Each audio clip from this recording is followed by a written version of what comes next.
Rick Calderon nga taga Bohol. Abi ninyo itong Agosto, Agosto ba to? Lugi kayo akong pagbuhi o baboy kay igo na mabalik ang akong kapital. Pero sige lang, kung bati lagi hapon. Bawiyon na nato karong January, ang tod Mayo. Kay taas ang demand ug mahal ang palit sa live weight kay dagaan mga pista. Mao ni ako mga baboy karon aron paspas ang pagtubo o pagbugat. Gamit ko og King Spider Plus animal feed supplement kay sa pila lang ka bulan kwarta na yun. Ato-ato na niya, kuha ra mo ng sikreto eh. Kings Spider Plus Animal Feed Supplement mapalit sa tanang Agri-Vet Stores sa inyong lugar.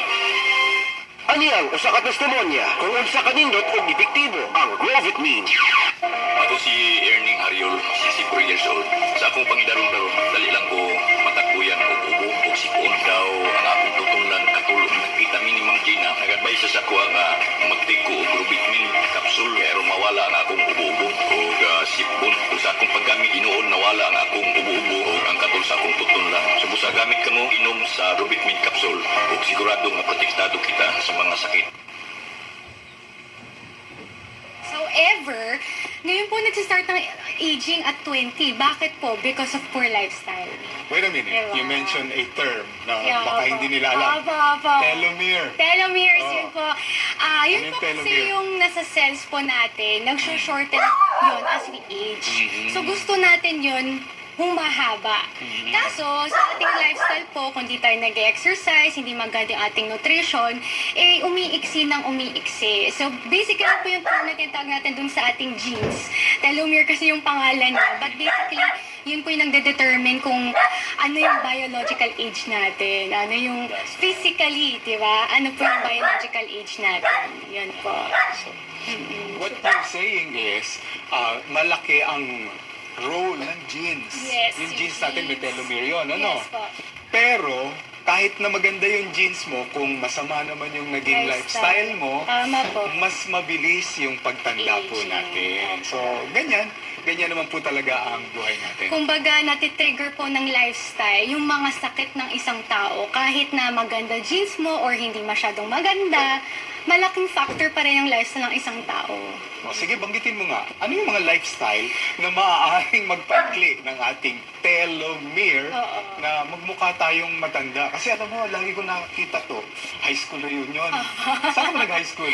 Well, ang pangalan po ng high school namin, hello sa mga na-estudyante, Small World, Christian School Foundation. Small po talaga, kaya small din po kami. Lahat po ng estudyante doon medyo cute at small. So doon po ako nag-high school. Pero college po, University of the Philippines po, Baguio. So sa mga estudyante po sa UP Baguio, hello po sa inyo.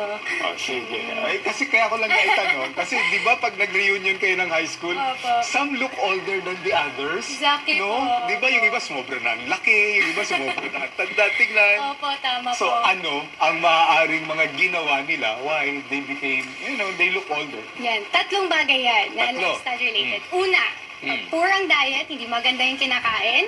Second, hindi gumagalaw, sedentary ang lifestyle, nakaupo, nakahiga forever. And third, pag nagyosi po. Iyon. Doon muna tayo sa poor ang pagkain. Opo. Alam mo naman ang mga Pilipino, ang paborito nating pagkain, 3 tasang kanin. Opo. Tsaka yung medyo matatabang pagkain, Anong adobo natin, maalat. ganyan kakapal yung taba, di ba? Opo, maalat. So, those kind of food, Yes.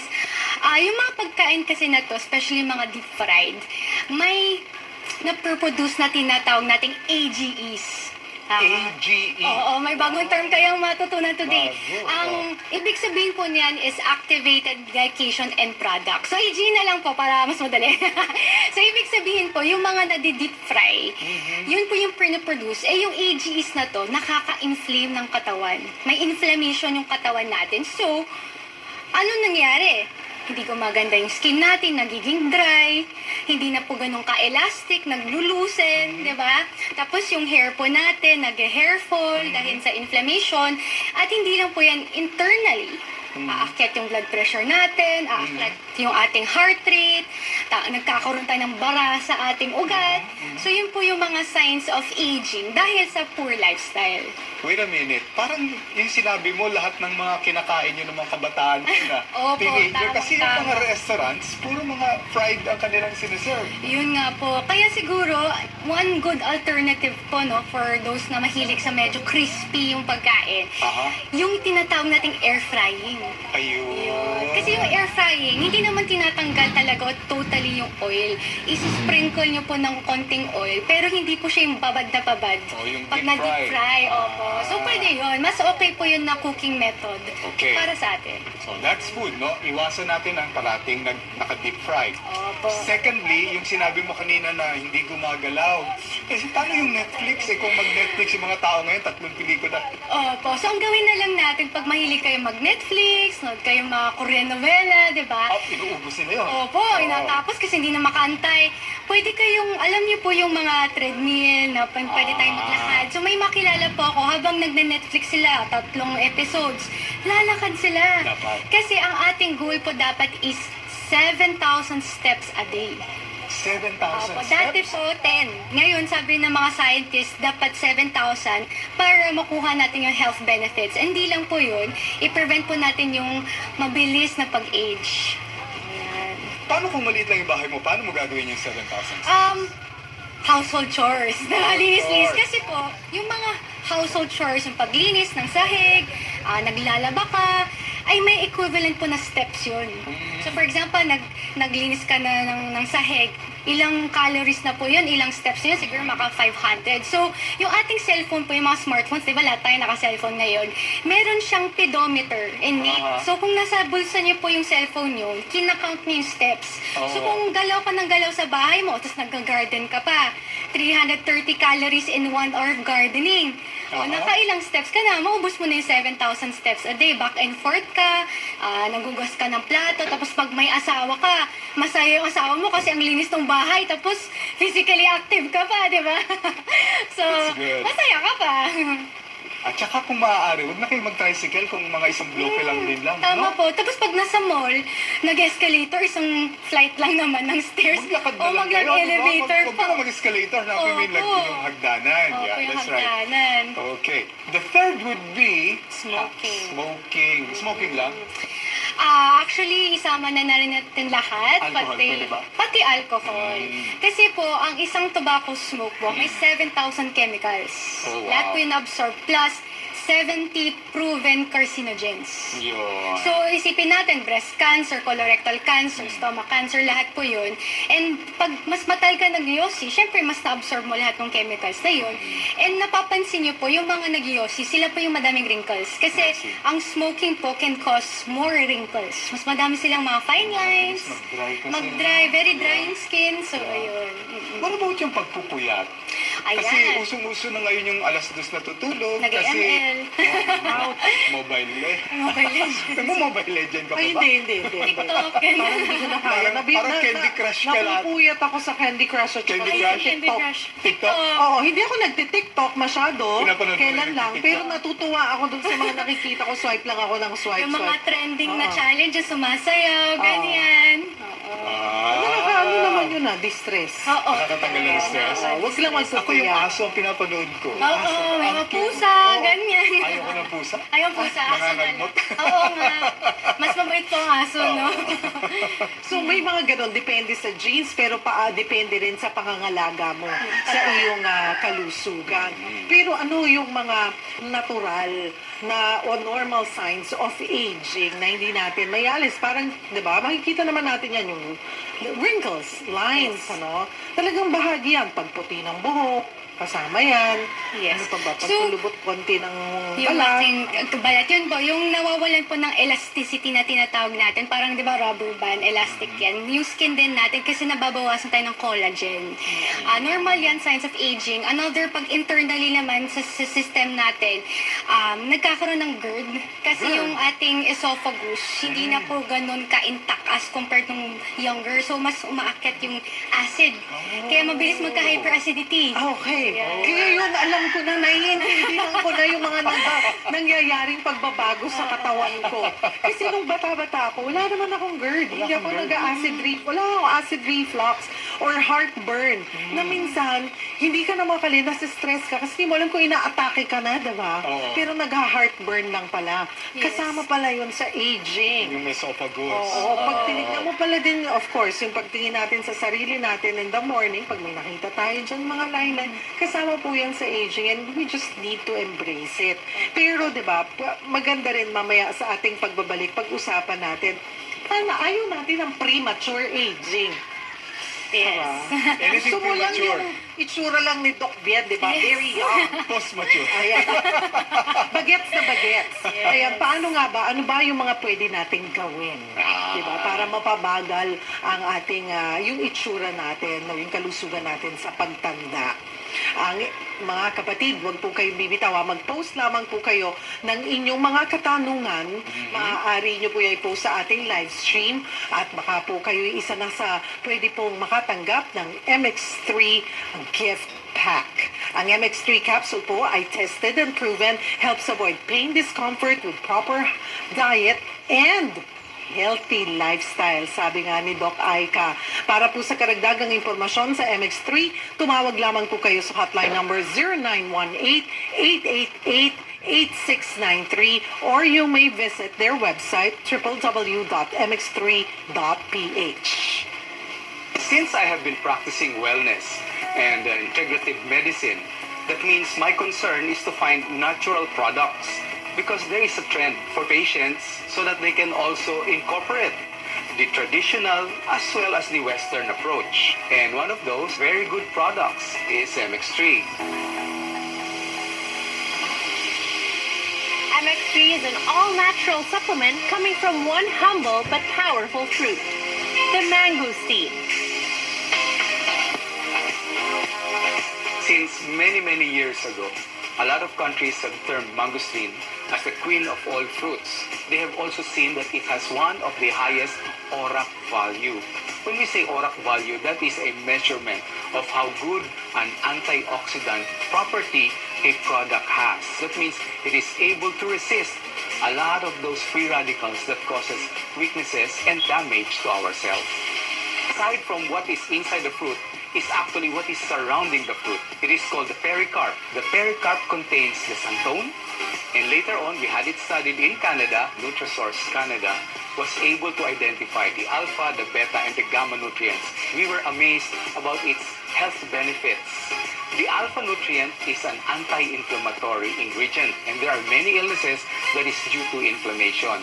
The beta nutrient help a lot of people who suffers from infections. They are able to control microorganisms. So together with their regular medications, there is less tendency for long-term side effects. Now, the gamma nutrient they have found to be very good for improving our own immune system so that we are able to resist illnesses, especially from the free radicals around us.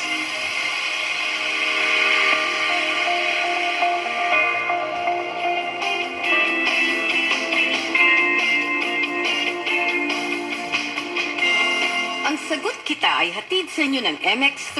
Mag-MX3 araw-araw para MXtraordinary. Ako po si Venus Ra, MX3 Ambassador. Mahalaga sa akin ang MX3. For me, it's important to take care of my body dahil araw-araw ko kong ginagamit ito. With the healthy food choices, workout, and with the food supplement that I trust, MX3 Capsule. MX3 Capsule is low in sodium, cholesterol, and fat-free. With my healthy body and inner glow, I am ready to serve. This is Venus Ra. Bilib ako sa MX3, kaya ako umiinom ng MX3. Mahalagang paalala, ang MX3 ay hindi gamot at hindi dapat gamiting panggamot sa anumang uri ng sakit. Magandang araw! Ako si Mark Angelo Onte, Sun Safety Officer. Malaki ang responsibilidad ko sa trabaho upang tiyakin na lahat ay maayos at ligtas.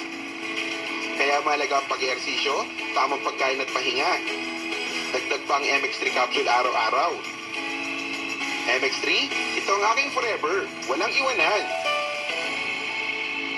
Mahalagang paalala, ang MX3 capsule ay hindi gamot at hindi dapat gamiting panggamot sa anumang uri ng sakit. Hello po! Ako po inyong Tita Winnie Cordero. Pagdating sa mangosteen supplement, I make sure to check the labels. Ang MX3 capsule, tested and proven Proven na low sodium, cholesterol-free at fat-free. Not only that, MX3 capsule helps avoid pain discomfort. Iwas-iwas sa sakit with proper diet and healthy lifestyle. MX3, dito ako bilib. Mahalagang paalala, ang MX3 capsule ay hindi gamot at hindi dapat gamitin panggamot sa anumang uri ng sakit. Ang sagot kita ay hatid sa inyo ng MX3. Mag-MX3 araw-araw para MX-Traordinary. Sagot kita sa 92.3 Radyo 5 True FM. Dito tayo sa totoo. Sa diwa ng Pasko, ibinabalik muli ng MX3 ang MX-Traordinary Christmas Tree Promo. Bukas ito sa lahat ng MX3 distribution outlets gaya ng mga pharmacy, supermarket at trade partners na rehistrado sa Pilipinas. Alalahanin natin na ang tunay na diwa ng Pasko ay ang kapanganakan ng ating Panginoon at tagapagligtas na si Jesus. Ilabas ang inyong pagkamalikhain mula sa mga trade box ng MX3 bilang pangunahing material sa pagdidisenyo ng inyong MX-Traordinary Christmas Tree. Lumahok, makisaya at makibahagi. Promo runs from August 1 to December 21, 2023 per DOH FDA CFRR permit number 1150 series of 2023. The Lord is my light and my salvation. Whom shall I fear? The Lord is the stronghold of my life. Of whom shall I be afraid? Alam mo, sa buhay ko, marami akong pinagdadaan ng challenges, and I really lean on that verse, knowing that He would always be there. So, laban ka, Olive, knowing, trusting, and believing that I am here for you. Itatawid kita, anak. Yun. Kaya, that's one of my favorite verses. Believing in the Bible is not just head knowledge, it is heart knowledge. It is believing to the point that you're willing to surrender. You say, Lord, I surrender my life to you. I believe to the point I trust you and I'll obey you. Kaya I surrendered everything to Him. At sinabi kong, sige po, kayo na. You're the writer and director of my life. So, just lead me and guide me and I will follow you. I surrender myself to you, dear God. So, carry me.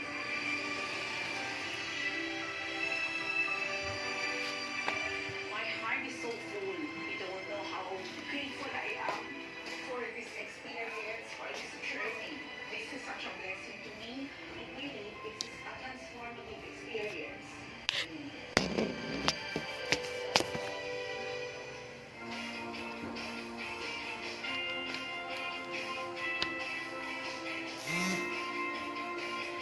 Ayan, mga kapatid, ano nangyari? Mia, ano nangyari dun sa audio natin, hinihintay natin? Mga kapatid, nasa huling bahagi na po tayo ng ating programang Sagot Kita. Ako pong inyong lingkod, Cheryl Cosin, kasama pa rin po natin, of course, Doc Edwin Bien and Dr. Aika Benaguista. Pinag-uusapan po natin ang ating pagkatanda. Paano ba natin? Ano ba yung mga nararamdaman nyo na? I-post nyo nga po yan at mamaya pipili tayo ng 5 pong magkakabit ng gift card. Napag-usapan na natin yung mga changes, possible changes. Pwede bang mapabagal yan? Pwede bang hindi mangyari yun? Ano ba? Paano ba may iwasan ang premature aging? Ayan. So, actually, dalawang bagay kasi ang age. Nabanggit ko ang dalawang chronological age, biological age. Ako rin naman yung age natin, 50, pero yung biological age natin is nasa 40, 30. Paano? So, una, you need to protect yourself. Di ba? Pag nasa labas ka, matirik yung araw, sobrang init, yung sun na yan, yung araw, may UV rays yan. UVA, UVB. So, dapat, nakapayong tayo, yung system ng repairs kasi mainit. Tapos, syempre dapat naka-sunscreen. Sunscreen sa mukha, sa arms, diba? Lahat ng legs. Ang ating recommendation po is at least SPF 30 muna. 30. Pero kung babad na babad po tayo sa labas, kunwari nag-beach po tayo, SPF 60 to 90. Dapat na.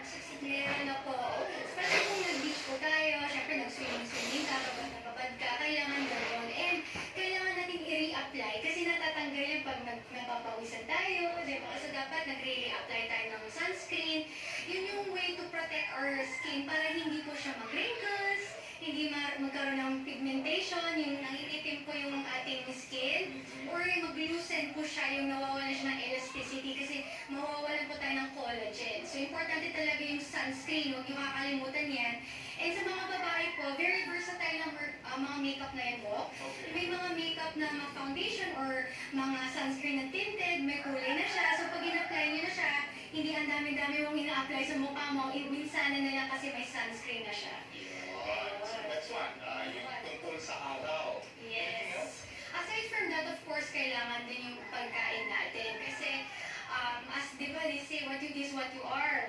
And hindi lang po yung mga ina-apply natin importante, dapat galing din sa loob. So, the recommendation po is 5 servings, 5 po, of fruits and vegetables per day. Okay? To fight off premature aging. So, for example po, isang saging, 1 serving na po yun. Isang apple, isang serving, kumain ka ng sinigang. Isipin nyo na lang po, yung ating kamay is the best way to measure our food. Kasi, proportional siya sa height and weight natin. So, isang sinigang, i-eyeball nyo lang po siya. Ganyan lang kailangan. O, chop suey. Diba? Ganyan lang. Actually, balik lang po ito, diba? Hindi po isipin natin. Yun po yung serving. Hindi yung isang kaldero.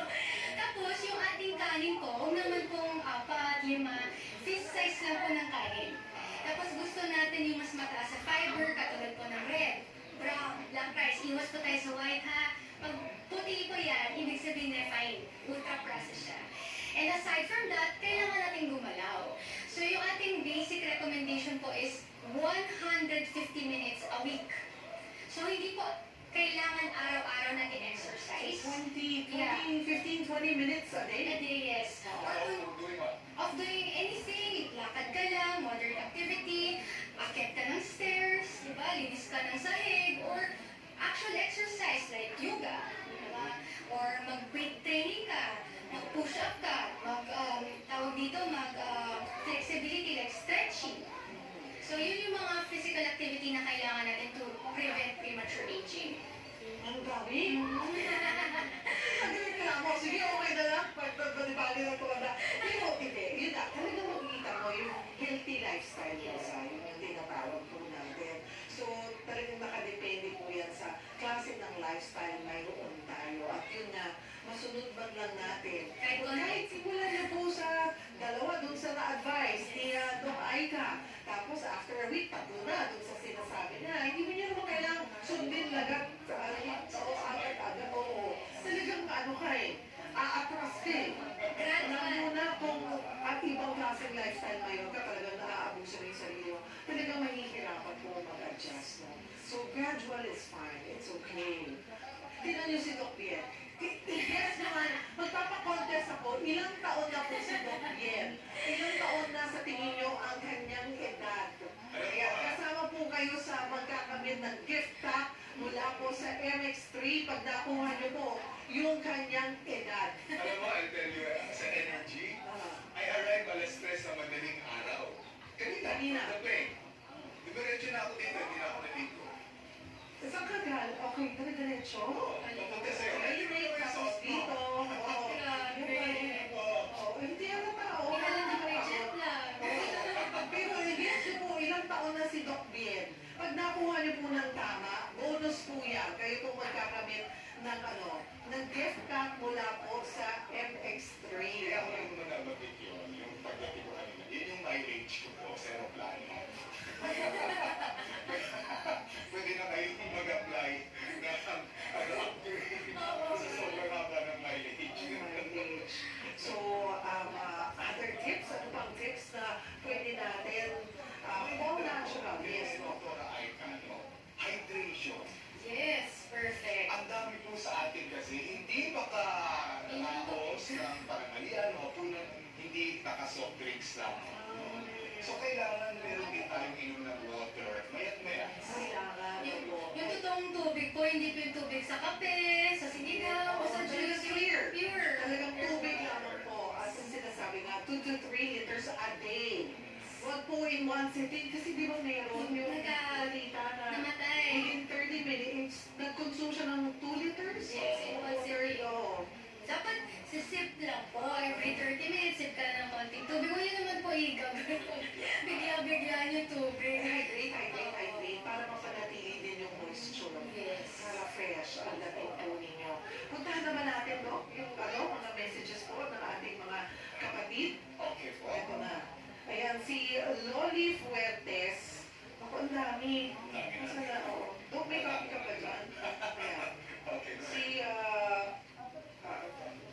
Ito nga ba yun?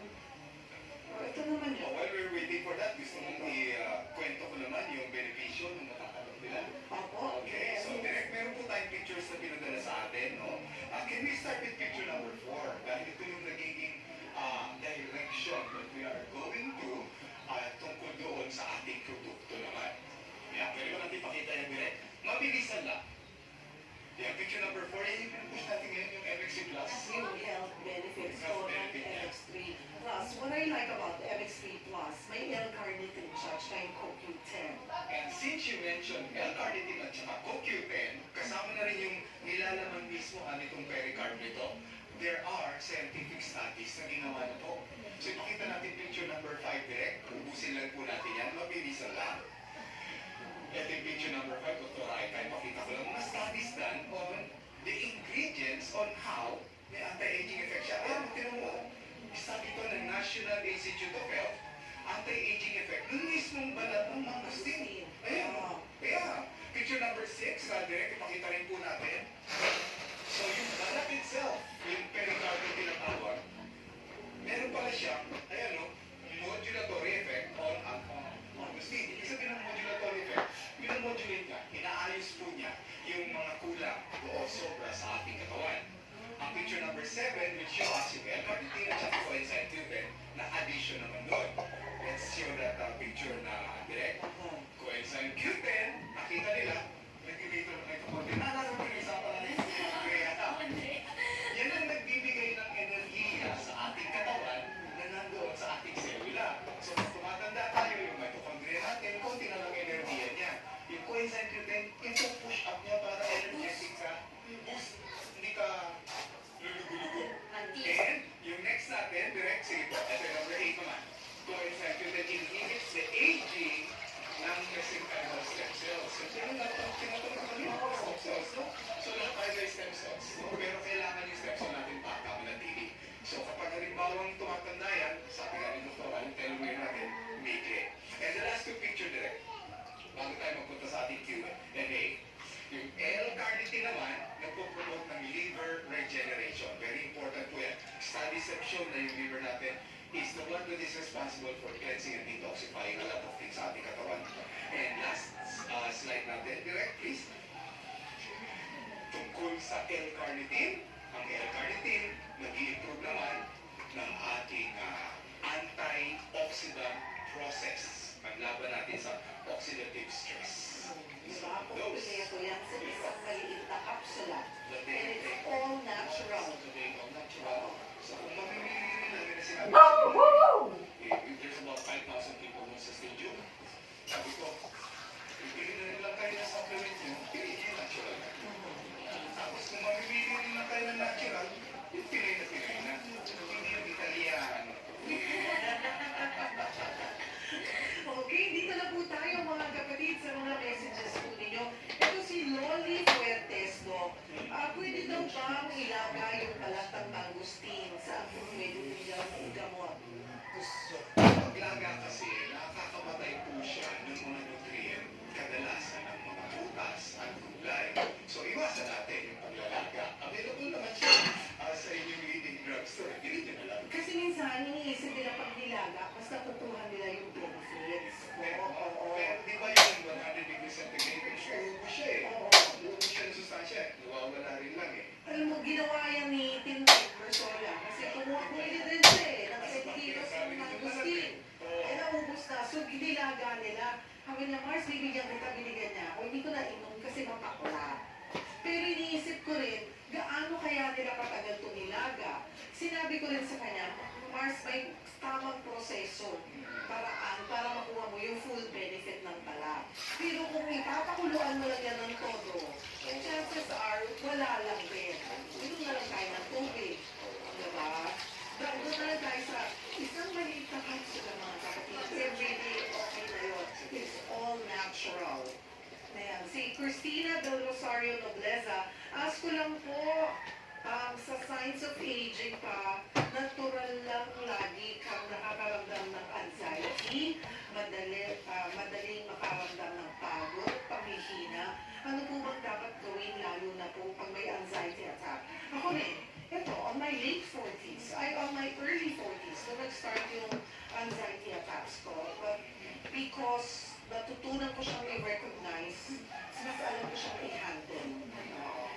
Yung anxiety po kasi actually normal emotion yan ng isang tao. Pwede naman tayo magkaroon ng anxiety once in a while. Pero nagiging abnormal po siya, tawag din sa anxiety disorder. Pag naapektuhan na po yung trabaho natin, hindi tayo makafunction, naapektuhan relationships natin, yung asawa natin, yung anak natin, kaibigan natin, yung hindi ka na 100% ikaw. So pag nagkakaroon tayo ng anxiety attacks or what you call panic attacks, one of the things na pwede nyo gawin is a simple breathing exercise.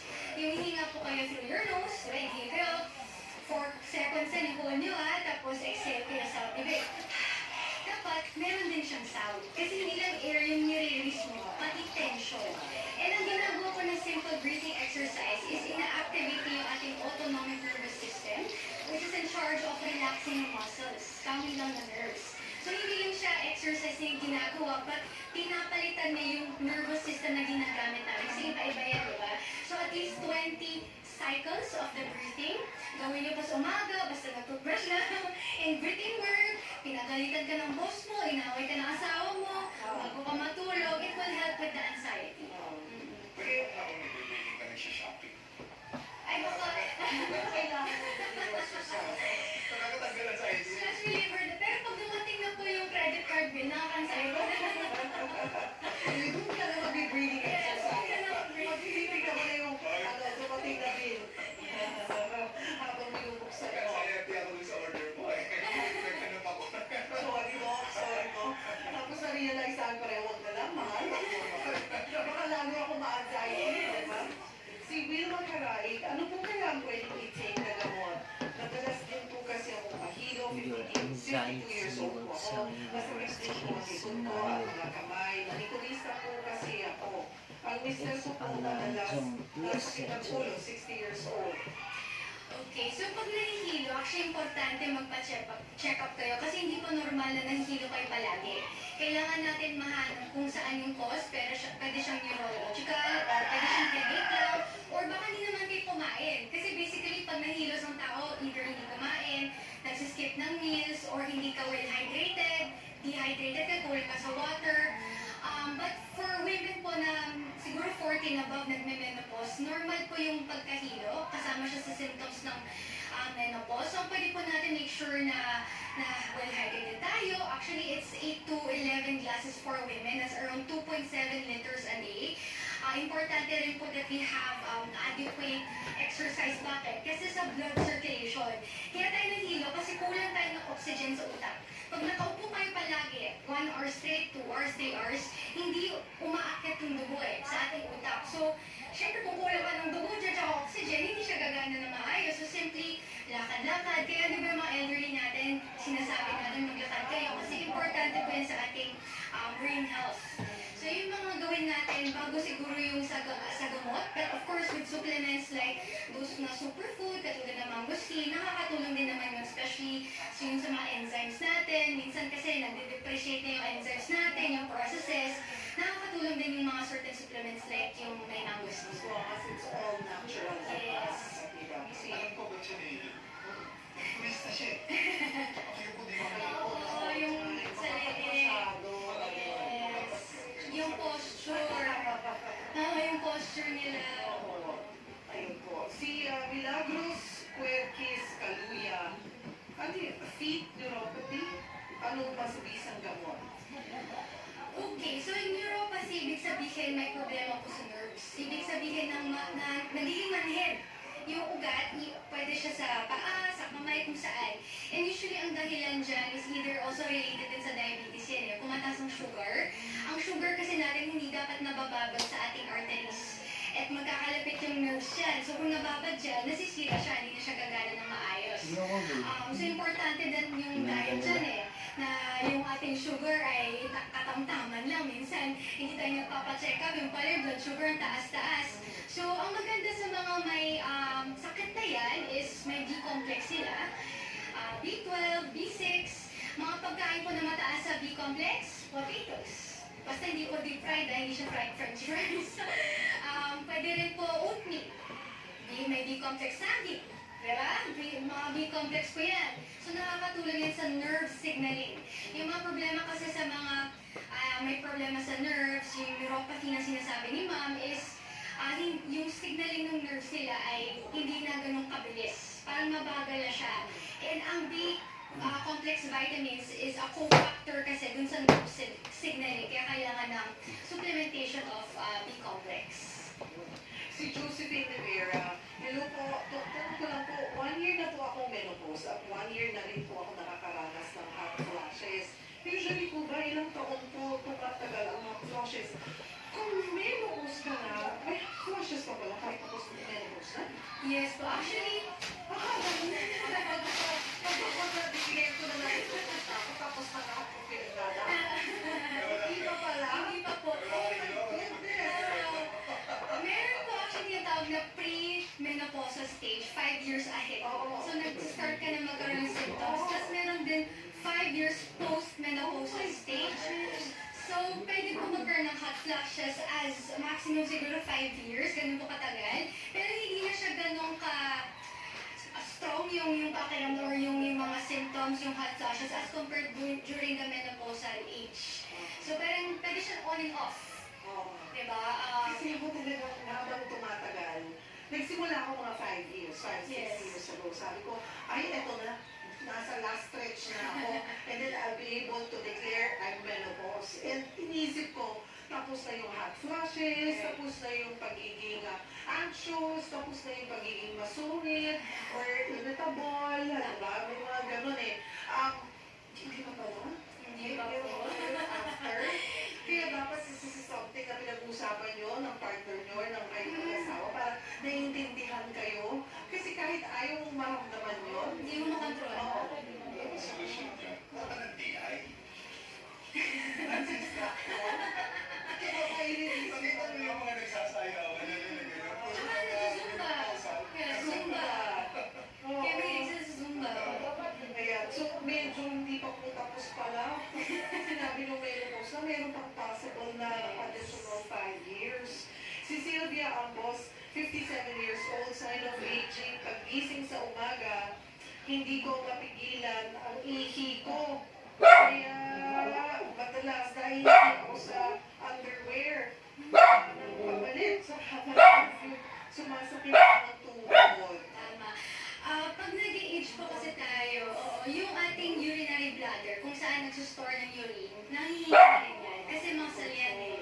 So, kaya napapansin nyo, ihi ng ihi po yung mga 50 and above, 60 and above, kasi hindi na nagko-contract as well as compared pag younger tayo. So, importante din yung timing pag-inom, tsaka huwag pong binibigla. Dapat sips po, sabi nga natin sips, huwag yung po ikagal. Para pag natulog pa tayo, mag-isip lang, dire-diretso yung tulog natin. Tapos pag-gising, doon na pa iihi. But normal part of aging talaga yan, yung nanghihina po yung ating urinary bladder. So, huwag kayong mag-alala, hindi naman po siya signs of abnormality. Baka dito yan na magkakaroon ng Oh, mag-diaper po kayo. Yes. Ay, naku, ang bilis ang oras natin, mga kapatid. Thank you for joining us. Dr. Aika, salamat po for joining us. Yes, thank you so much for having me. Hanapin niyo po ako sa social media, Facebook, Instagram, YouTube, TikTok. Hanapin niyo po Aika Buenavista MD. Andyan po ako. So if you wanna learn mga content related sa health, sa lifestyle, women's health, mental health, aesthetics, aging, hanapin niyo po ako. Andyan lang ako. Ayan, hanapin na natin si Dr. Aika. May sa puso-puso niya, baka sakali. Oo, sa love. Minsan nakakabagal din po ng aging ay pag meron po kayong pagmamahal sa buhay. Inspired. Kailangan, yes, ayan. Follow her on TikTok. Ang ating winners ng gift Ang ating winner na makakatanggap po ng ating regalo, si Cecilia Di Macala. Congratulations, Magenda Lalaga. Lalaga, hindi Lalaga. Eva Lista, Josephine Rivera, and Cecilia Ambos. I-message nyo lang po ako sa aking FB page. Ilagay niyo po doon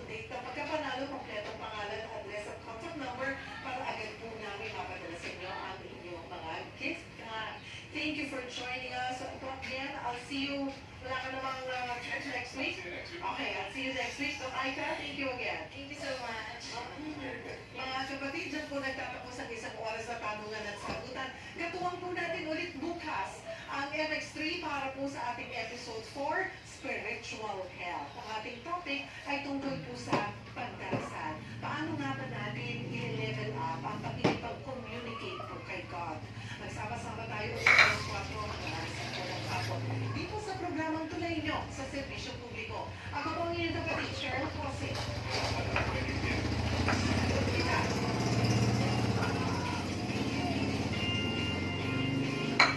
Ang sagot kita ay hinatid sa inyo ng MX3. Mag-MX3 araw-araw para M-Extraordinary. Capsule, tested and proven, helps avoid pain discomfort.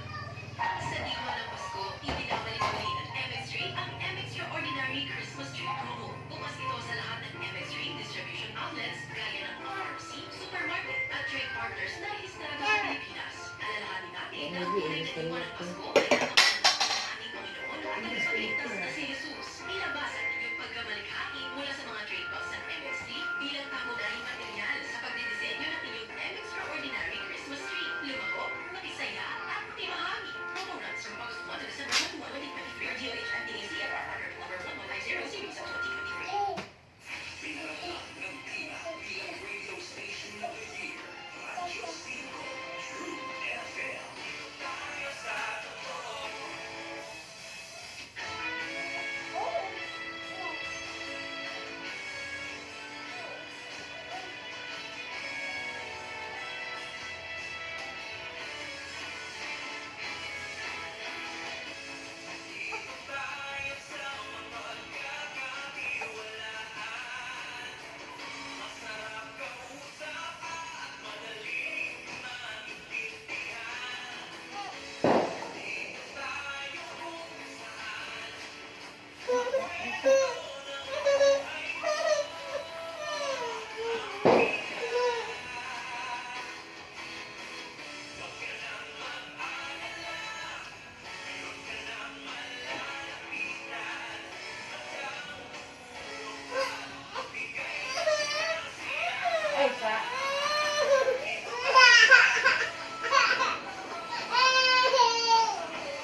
Kamara de Representantes, Chinese research vessels nakitang nagsasagawa ng pag-aaral sa Philippine Rice o Vietnam Rice. Importer ng bigas ayon sa U.S. Department of Agriculture. Sinuriya sa Kamara, aminadong premature ang pagsusulong ng impeachment complaint laban kina Pangulong Bongbong Marcos at Vice President Sara Duterte dahil sa confidential fund mess. Bulacan Governor Daniel Fernando nilinaw na hindi siya na-stroke at maayos na ang kondisyon matapos mahirapang magsalita sa isang event sa Dalawigan. Gila sa Pilipinas women, tumaas ang FIBA World Ranking. Age limit sa Miss Universe inalis na. Ang oras 5:06 ng hapon. Bako tayo sa detalye ng ating mga balita. Itinutulak ng mga mambabatas ang paglalaan ng pondo para sa konstruksyon ng permanent structure sa Ayungin Shoal sa West Philippine Sea. Sa gitna ito ng patuloy na pangangaras ng Chinese Coast Guard sa routine and resupply mission ng AFP sa BRP Sierra Madre. Suportado rin ng mga mambabatas ang pagbubuhit ng sariling mapa ng Pilipinas para kontrahin ang 10-line maritime claims ng China sa South China Sea at West Philippine Sea. Sinabi ni National Security Council Assistant Director General Jonathan Malaya, spokesperson for the National Task Force on WPS, na 100 million pesos ang panukalang funding sa planong konstruksyon ng permanent structure sa WPS. Ayon kay Malaya, ipinanukala na ni Senador Francis Escudero at Representative Rufus Rodriguez ang insertion ng pondo sa General Appropriations Act. Ilalaan ng pondo sa konstruksyon at maintenance ng permanent structure sa Ayungin Shoal at food supplies para sa mga sundalo na nagbabantay sa BRP Sierra Madre. Paikot-ikot umano sa eastern side ng Philippine Sea ang ilang Chinese research vessels. Ayon yan kay National Security Council of NSC. Ay, pag na nato! Jonathan Malaya. Bara, supada. Bantayan ang eastern side ng Philippine Rice o Benham Rice matapos matanggap ang report ng mga higit sa eastern side ng Philippine Sea ang research vessels ng China. Ilang taon na ang nakalipas, pinalaman ng China ang ilang submerged features ng eastern side ng Pilipinas. Sa ilalim ng pamumuno ni National Security Advisor Eduardo Anyo, nais na magpapakaroon ng 360-degree anti-pelagic security sa buong bansa at hindi lang sa West Philippine Sea o WPS. Ayon kay Malaya, bumili ang gobyerno ng research vessels para sa National Academic Research Fleet o NAR Fleet para makapagsagawa ng pag-aaral ng mga Filipino scientists sa water resources ng Pilipinas. Ang NAR Fleet ay pinamamahalaan ng UP Marine Science Institute. Naumusa na ng Pilipinas ang China bilang top importer ng bigas. Base ito sa United States Department of Agriculture o USDA. Sa Grain World Markets and Trade Report ng USDA, ang projected rice importation ng Pilipinas ay nasa 3.8 million metric tons sa marketing year 2023 to 2024. Mas mataas ito kumpara sa 3.5 million metric tons ng China. Sinagundaan naman ng Farmers Group Federation of Free Farmers ang projection ng USDA. Sa kaparehong report ng USDA, ipagpapaliban ng Pilipinas ang rice importation ngayong taon dahil sa skyrocketing o pagsilit ng presyo ng bigas mula sa India at Vietnam. Ang Thailand at Vietnam ang top sources ng bigas ng Pilipinas ngayong taon. Iminagpala ni dating Agriculture Secretary Manny Pictor ang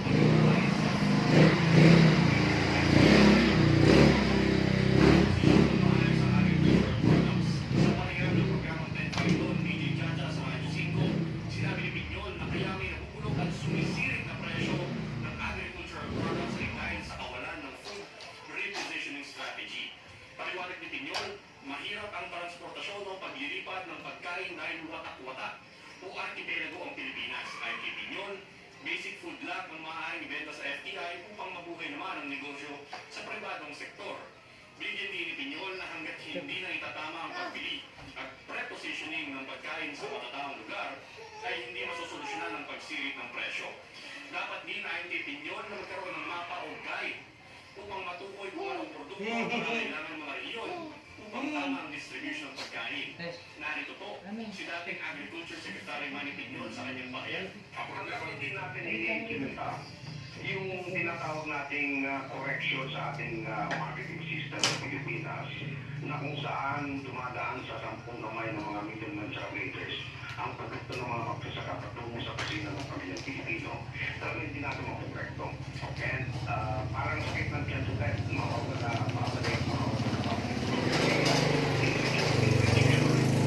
in our market system. Naintindihan nyo na hindi na kailangang i-subsidize ang FTI dahil kikita naman ito sa bawat kilo ng agri-products na bibilhin sa magsasaka na i-deliver sa iba't ibang rehiyon. Binigyan din ni Victor na hindi rin dapat isisi kay Pangulong Bongbong Marcos ang pagsirit ng presyo ng bigas dahil ito ay produkto ng maling policy noon ng economic team na pinamunuan noon ni dating Finance Secretary Carlos Dominguez nang isulong nila ang rice tariffication law. Narito po muli si dating Agriculture Secretary Manny Piñon sa kanyang pahayag. We have to put our trust in the president. He is the president. No? Sino ba pag-asahan natin? Si Tarzan? Walang natayang kang-aasahan eh. Kaya yung aking grupo actually has continued this advocacy for food security, food sufficiency, even outside of government, because I believe that every one of us must contribute whatever we could to change this mindset na dapat mag-import tayo mag-import. At hayaan na natin yung ating mga magsasaka. This is a wrong mindset, especially for rice. Ang dinig ni dating Agriculture Secretary Manny Piñon sa kanyang pahayag. Aminado si House Deputy Minority Leader Franz Castro na premature ang pagsasampa ng impeachment complaint laban kina Pangulong Bongbong Marcos at Vice President Sara Duterte kaugnay sa confidential funds. Maliban dito, sinabi ng ACT Party List Representative na kulang ang kanilang numero sa Kongreso para umusad ang impeachment complaint. Ayon kay Castro, political action at kailangan ng numero kung isusulong ang impeachment sa dalawang kapulungan ng Kongreso. Binigyan din ni Castro na nais na nilang alisin ang confidential fund dahil naaabuso ito. Kinukwestiyon ni Castro ang paglipat ng 125 million pesos mula sa contingent fund ng Pangulo sa Office of the Vice President noong nakaraang taon. Ang hakbang ayon kay Castro ay salungat sa 2014 Supreme Court decision sa Disbursement Acceleration Program o DAP noong Aquino administration. There is no really an attempt para alipin talaga ang association of President Marcos to this particular topic. Yan, bigyan din ni Department of Education Assistant Secretary Cesar Bringas kasunod ng batikos ng mga anti-Marcos sa matatag curriculum. Sa panayam ng programang Ted Filon, DJ Chacha sa Radyo 5, sinabi ni Bringas na hindi nila inalis ang topic na dictatorship sa curriculum na ipatutupad sa school year 2026 at 2027. Ayon kay Bringas, nakapaloob sa curriculum ang diktadurya at ginawa lang nilang consistent ang presentation ng historical theme sa halip na presidential terms na nasa old curriculum. Paliwanag ni Bringas na paloob sa hamon sa demokrasya sa third quarter ng Aralin Panlipunan 6 ang deklarasyon ng batas militar at papatupad ng diktadurya, epekto ng diktadurya at institusyon ng demokratiko at hindi lang nakatutok sa mga presidential terms. Nakalagay pa rin ang human rights violation at martial law sa panahon ni dating Pangulong Ferdinand Marcos Sr. sa matatag curriculum. Narito ulit si Deputy Assistant Secretary Francis Cesar Bringas sa kanyang pahayag. Meron pa din kasi nandiyan pa rin yung ating mga topic on human rights violation, nandiyan pa rin yung ating martial law, nandiyan pa rin sa ating curriculum yan. Hindi natin inaalis yan. So wala talaga siyang naalis tungkol sa diktadura or tungkol sa batas militar or even human rights. Dagdag ni Bringas, hindi nawala sa curriculum ang martial law, human rights at pagkamatay ni Ninoy Aquino. Ang matatag curriculum ay final na at may pilot implementation sa Kinder 1, Grade 4 at 7 ngayong taon. Isa sa ilalim din sa refinement ng curriculum habang ito kaysa sa pilot implementation. Mga nagpo-protesta ang dapat sisihin kung bakit higit 2 milyong mas mababa sa target ang nag-enroll ng mga estudyante ngayong school year. Sabi ni Suya ni Vice President at Education Secretary Sara Duterte sa isang speech sa Davao City nitong Lunes. Partikular niyang si DC, si ACT Teachers Party List Representative Franz Castro, na nauna nang nagsabi kay VP Sara na dapat hanapin yung 2 bilyon na hindi nag-enroll ngayong school year 2023 to 2024. Tanong ni VP Sara, bakit sa kanya hanapin? Kayong hindi naman siya ang bumigay ng mga bata. Inikdik pa ng Vice Presidente na hindi naman siya may kidnapping o human trafficking case. Pinatutungkulan niya yung nangyari noong 2014 kung kailan kinuha umano ni Castro. Pati ng ilang mga kaalyado ang 14 na batang bunga mula sa paramilitary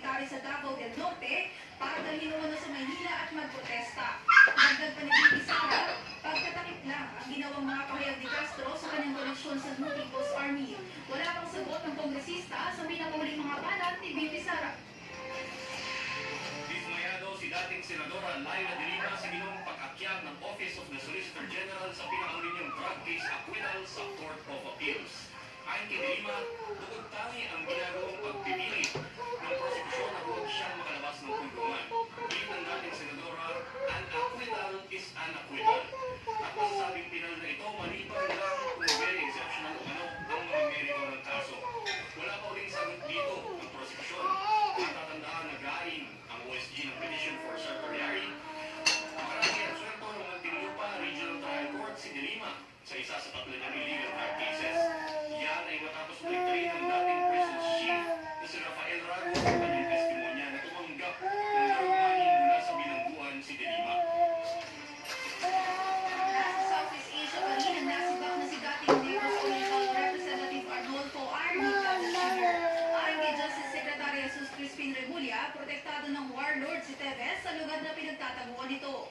Naghahanda na rin ng DOJ ng liham sa United Nations upang hilingin ng mga bansa na tumulong na mapabalik si Tevez sa Pilipinas. May waranto para si Tevez at 3 iba pa kaugnay sa pagpatay kay dating Negros Oriental Governor Roel Degamo. Sinabi ni Remulla na palipat-lipat si Tevez sa Timor-Leste, Cambodia at Thailand. Maliban sa Pamplona massacre, dawit din si Tevez sa pagpaslang sa 3 individual sa Negros Oriental noong 2019. Patuloy namang pinabubulaanan ni Tevez ang pagkadawit sa Pamplona massacre. May umulong na ulo sa Department of Justice at Bureau of Corrections na mapatutunayan nasa likod ng fake memorandum sa pagbabalip ng 12 high-profile inmates mula sa Sablayan Prison and Penal Farm sa Occidental Mindoro sa New Unit Prison sa Muntinlupa City. Sinabi ni Justice Secretary Crispin Remulla sa atasan niya ng National Bureau of Investigation o NBI na mag-iimbestiga sa fake memorandum na nitipid sa September 8. Nakapaloob sa fake memorandum na inaatasan si Bureau of Corrections of Bureau Chief Gregorio Casapang Jr. na ibalik sa NBP sina Noel Martinez, Jerry Pepino, Herbert Colanco, Tomas Donina, Jaime Pacho, Rodolfo Magleo, Engel Berton Burano, Herman Agoho, Hans Anton Tan, Joel Capones, Peter Co at Nonilo Aile.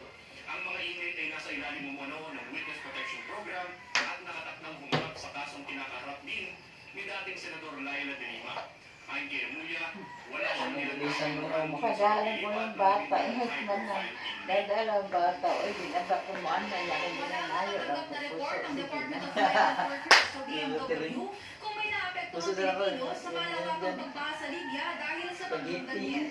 Ayon kay DMW Officer in Charge Haz Kakdak, ang mga pisalang baha ay naganap sa Derna City na nasa eastern part ng Libya malapit sa border ng Egypt. Karamihan sa mga Pinoy ay nasa Tripoli na nasa western side ng Libya.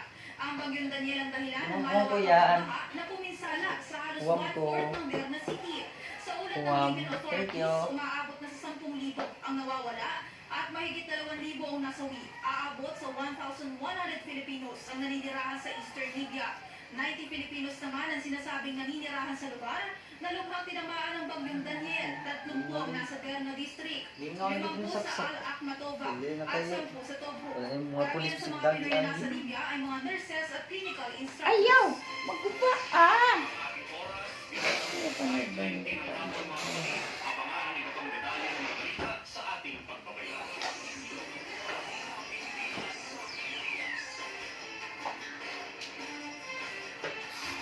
Magpapalik ang balita Pilipinas. Martino, bawat lakas may match na obra. Ngayon, dinagdagan pa ng lakas ng inyong liga. Todo ako sa klase.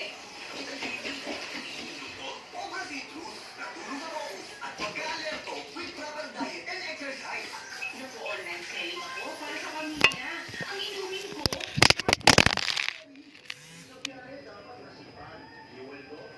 Sana.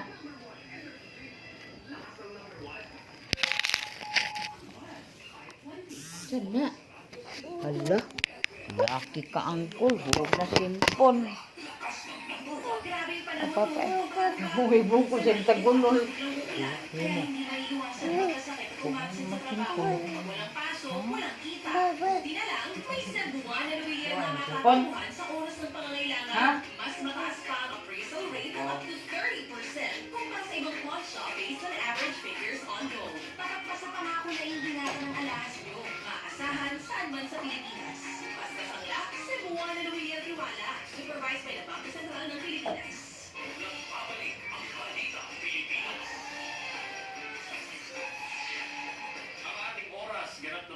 5:21 ng hapon mga kapatid. Dako tayo sa mga paspas balita sa Visayas at Mindanao.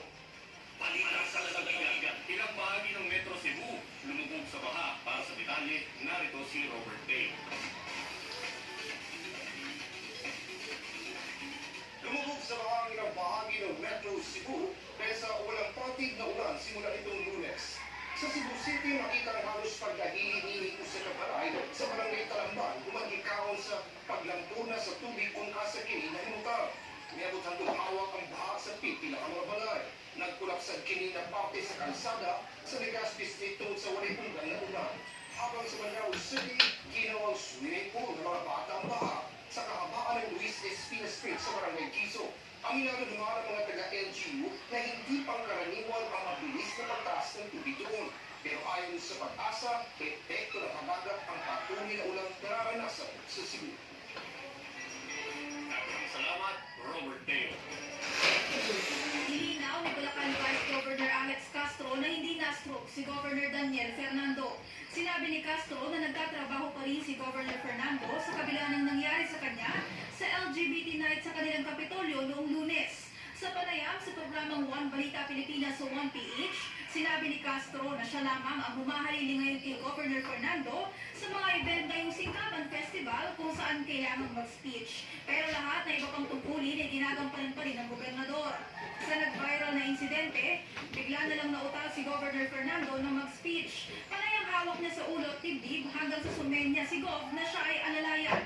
Sa findings ng doktor, dehydration at over-fatigue ang nangyari sa Bulacan Governor.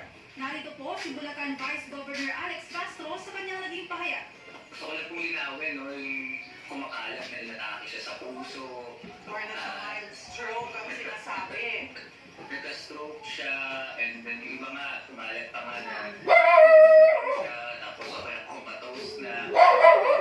So kaya, gusto ko lang pong linawin na the governor is okay, is completely fine. Niya talagang bigyan lang natin siya na makapagpahinga para makabalik po ulit siya ng trabaho. Yan po ang tinig ni Vice Governor Alex Castro sa programang One Balita Pilipinas.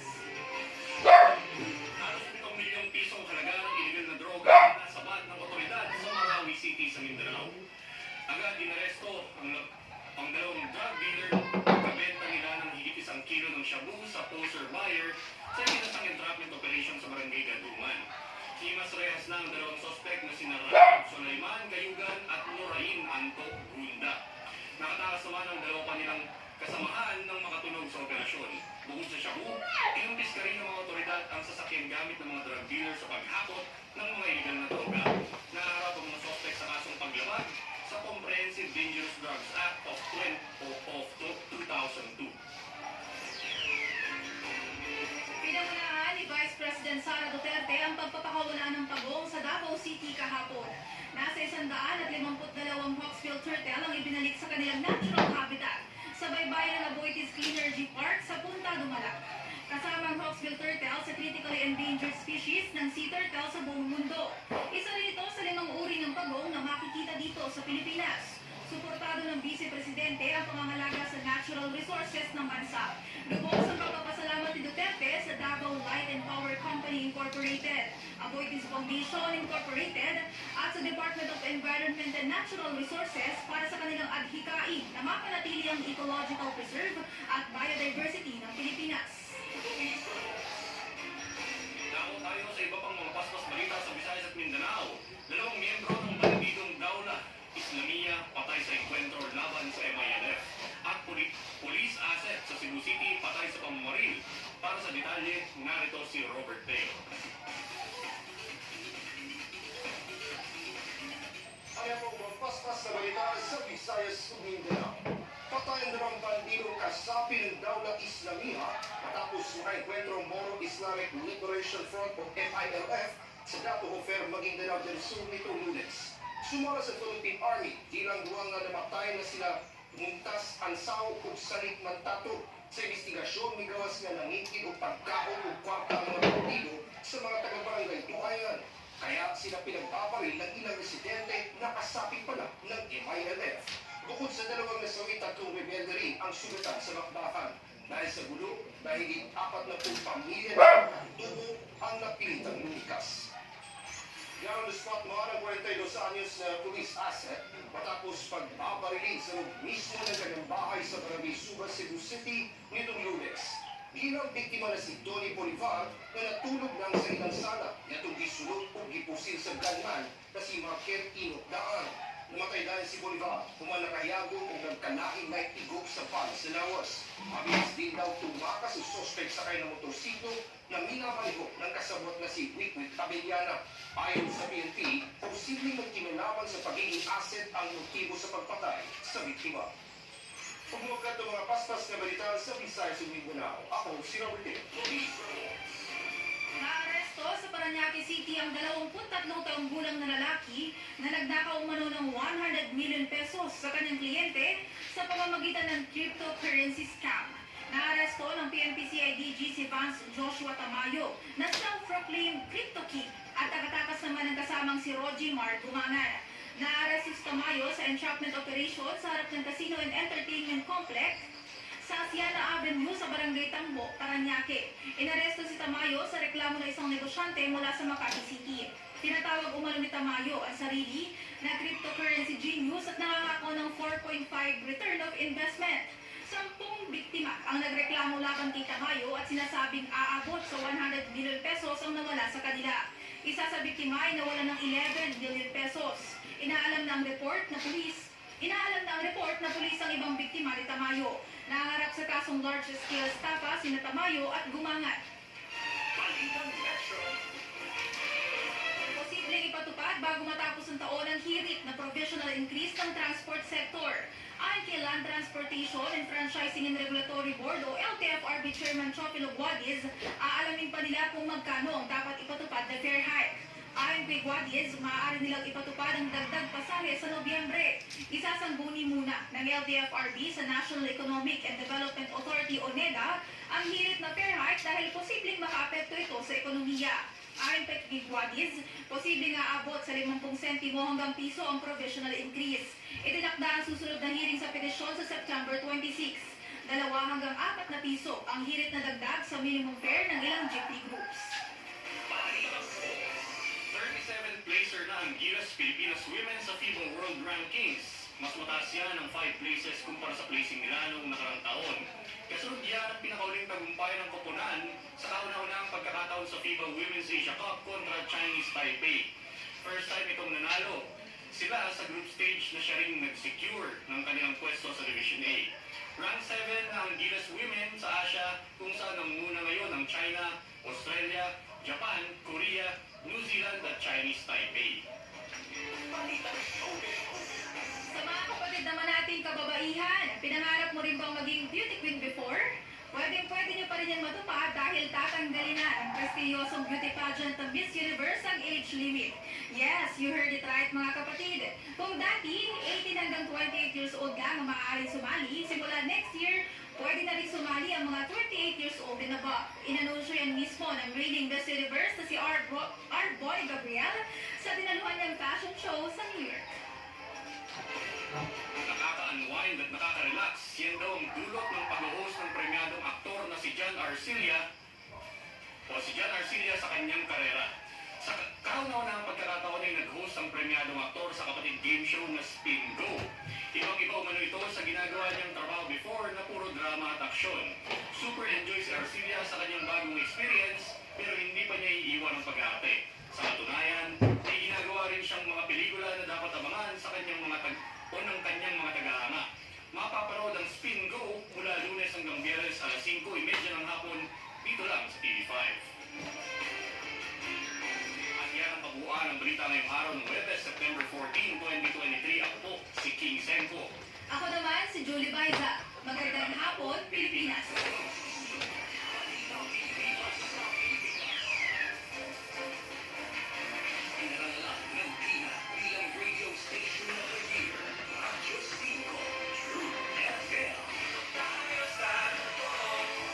Broadcasting from the Radyo 5 studios in your Lion Street, Mandaluyong City in Mega Manila. 25,000 watts of true broadcast quality. Mas pinalakas, mas pinalawak, mas pinalinis.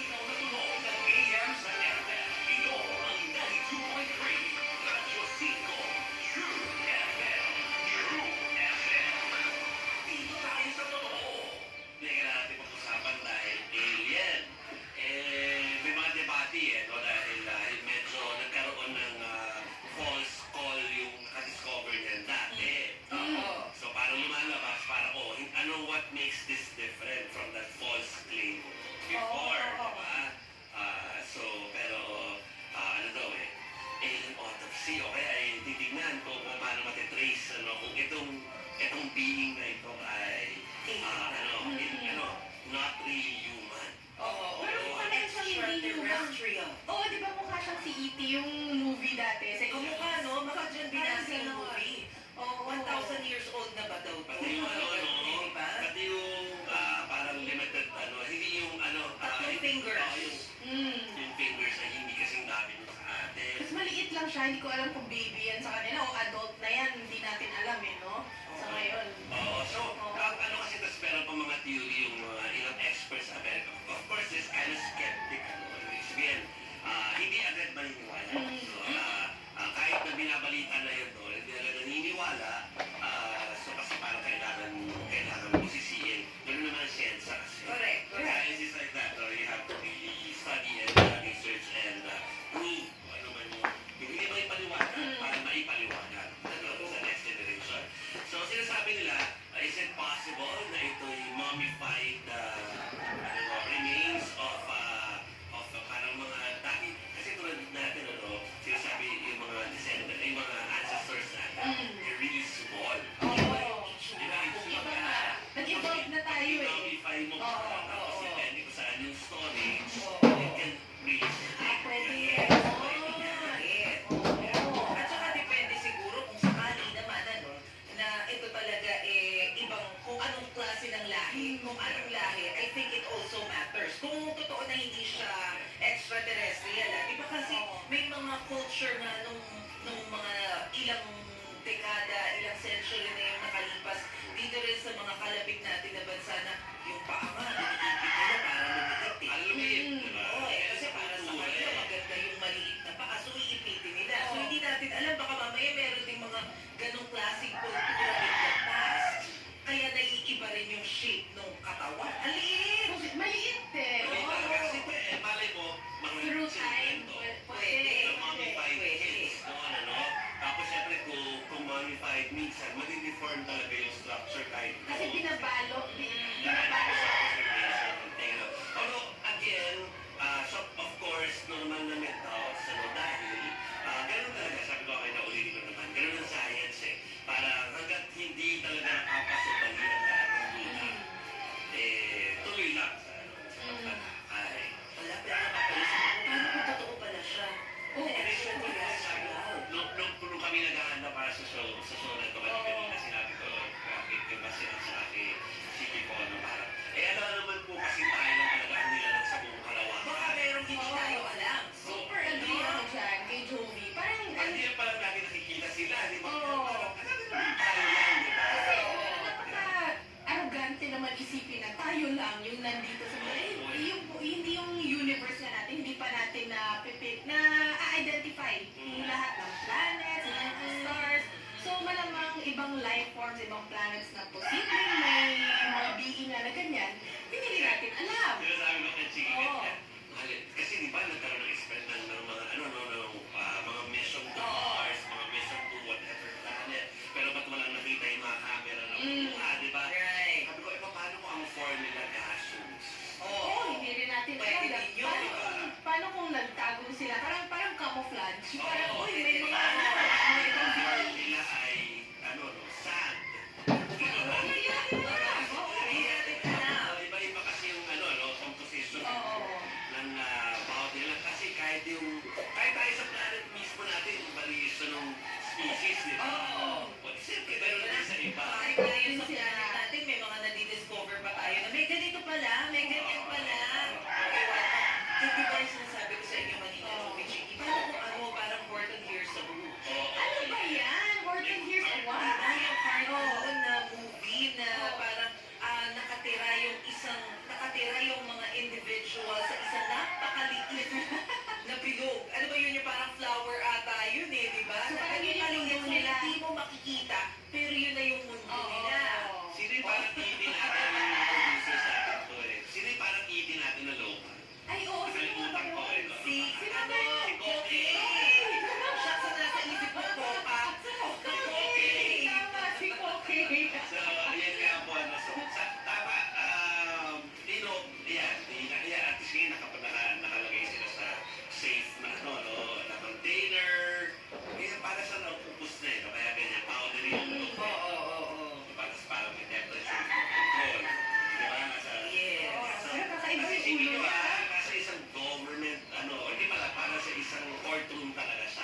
family style, yung pagiging iba nila sa ibang mga nilalang, hindi nila, mas kino-ordinary po mga tao, can be, can be achieved sa ibang paraan. Like, alam niyo, may mga tribe tayo na yung sobrang dami ng race Sa leeg. Oh, yun, Leeg.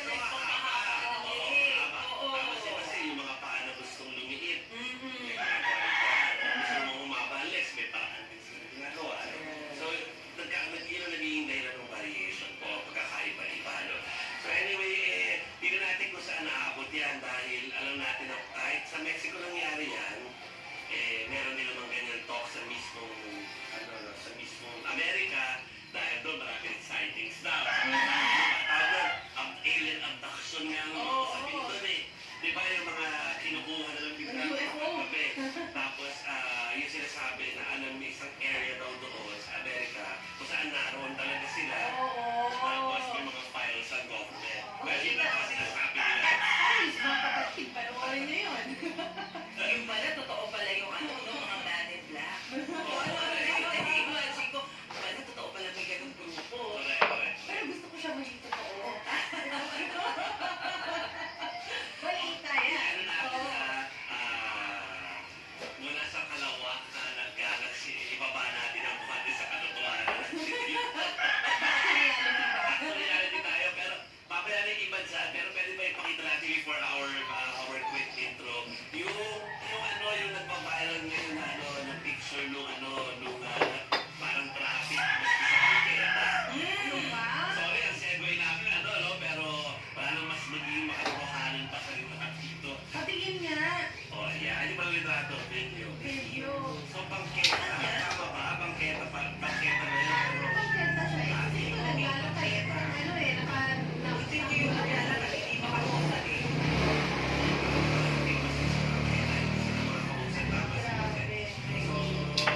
Ngayon, alam ko na ito i-discuss pa, kung sa paano yung gagawa ng paraan yung mga lane, isipin nyo, kung maski yung talandaan ng tao ay nasasakop na, maski yun, ang problema natin doon, maski. Correct.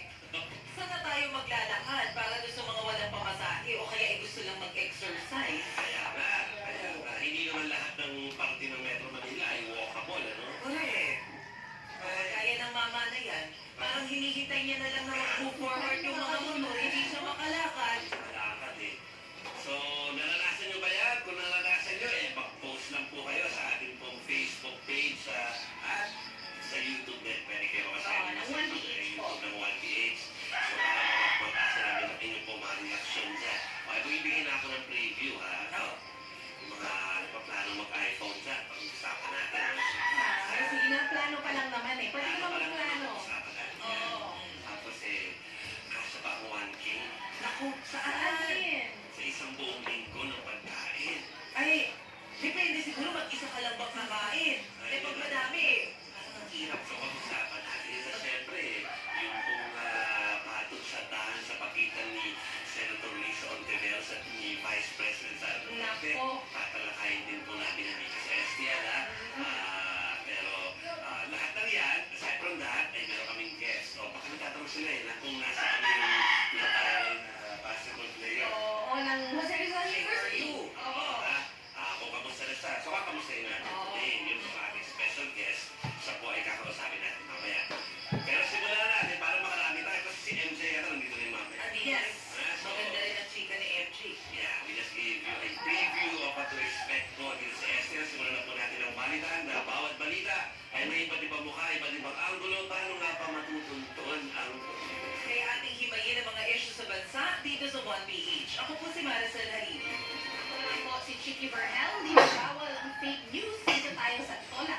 Kami po ang 1PH sa serbisyo para sa Pilipino. Ako po si Joey Francisco at kayo po ay nakatulog sa 1PH. Signal San Juan po yan. At syempre, pwede niyo po kami mapanood sa free. For free sa aming pong sa mga digital boxes po ninyo na dapat lang po ninyo scan para mahanap po ninyo ang 1PH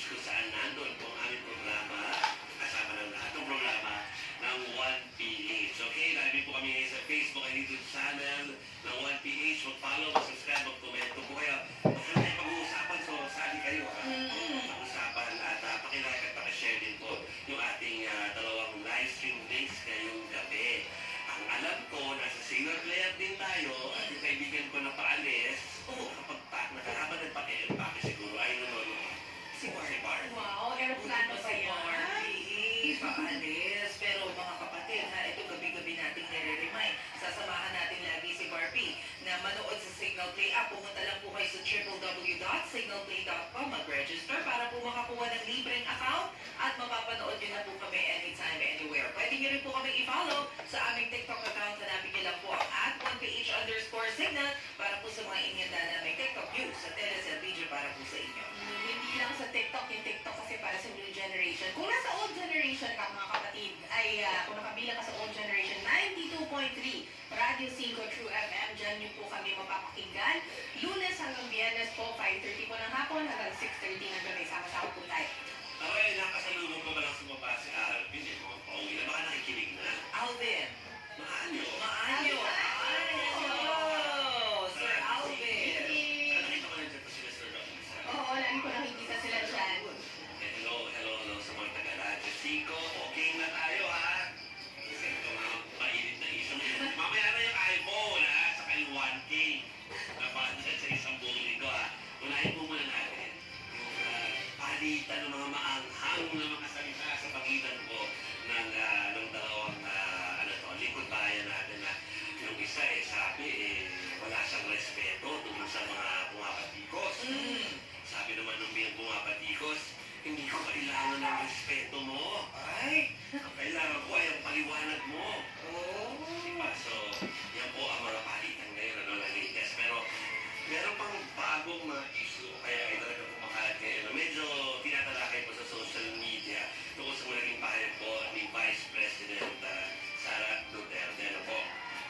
Dahil hindi po naabot ng Department of Education ang target nitong bilang ng enrollees ngayong school year po na ito, ha?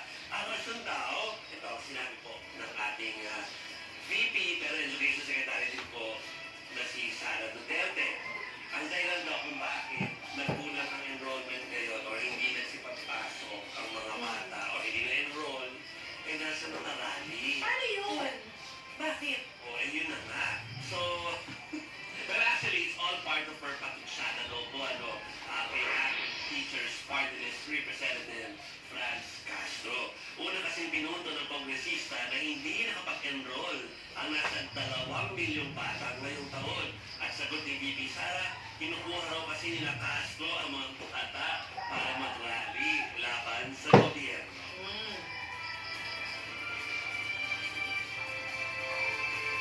Ano kaya sa ingon? Kasi, ililipat niya doon sa Manila para mag-rally. Ano naman sagot ni Castro? Tinatawanan daw ito ni Castro, yung mga pahayag niya, dahil sa buong buhay niya raw kasi bilang guro, wala pa siyang narinig na kaso na nag-drop out dahil sa paglalari. That is so absurd. Dahil unreasonable and logical, sana nag-ano siya, sana nagtanong siya at nag-find out siya ng mga documentary evidence kasi nasa mga schools naman yan at mga teachers. Bakit nawawala yung mga bata? May mga joke na yun sa social media, sinasabi po nila, doon ginagamit ang intelligence funds para malaman yung mga ganyang mga datos. Pero actually, seriously, talagang di ba sinabi niya sa mga pahayag niya natin na kailangan niya ng intelligence funds o kailangan ng pondo para malaman kung paano yung mga militants ay para ma-prevent sila from reaching yung mga estudyante. Para ma-prevent yung acts of terrorism. Yun, yung mga ganun po. So in a way, Mahal, laman lang. biro doon sa social media. Dali na. Ginagamit. Hindi pa po na ipapaliwanag kung Ma. ano talaga yung pinagagamitan. Hindi, dali na. I think this is a very serious concern. Yung 2 million na pag-drop ng mga nag-enroll. Kasi na-trivialize tuloy na-trivialize tuloy. Pero tutusin, it's a serious concern that we shouldn't allow or at least find the root cause kasi kung bakit. Bakit? Dahil ba wala nang pang-enroll yung mga magulang? Kasi libre naman ang tuition sa public schools. Pero syempre, kahit na sabihin mong libre, yung gasto sa transportation, problema natin. I think more of tama, kailangan talaga malaman kung bakit, imbis na mag-joke about, hindi ko naman yan kinidnap yung mga yan. Oo. Alamin yung mga dahilan. Kasi ang goal is mag-aral yung kabataan, stay in school sila. So yun nga, usually yung mga reasons is mahal magpa-aral. Kasi may mga kaakibat na gastusin, di ba? Hindi lang yung tuition nga. May baon, may mga projects, may ganun, di ba? Ako, di ba, hindi lang ako taga-TV, nanonood po ako ng mga programa sa telebisyon. Yung mga public service programs, kasi po yung mga variety shows po na merong merong segment na tumutulong sila. Para i-interview sila ng mga tao sa SPIN or MOS, ang sinasabi, tapos malalaman nila, ay hindi ko na muna papasukin yung anak ko eh. Pero na, bakit naman? Sasabihin ng mga magulang, hindi po talaga kaya. So pagkakupulsuhan mo talaga. Yes. Ibang reason. Poverty.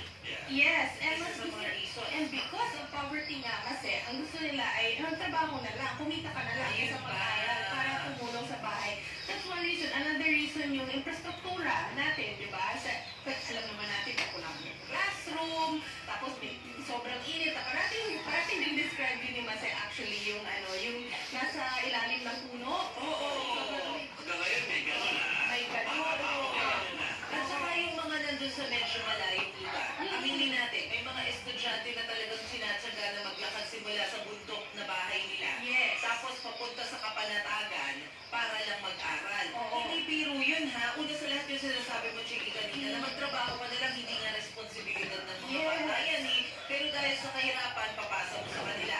Number 2, yung priority ng mga magulang. Siyempre, ipaprioritize mo ba yung pag-aaral ng anak kung wala na kayong makain?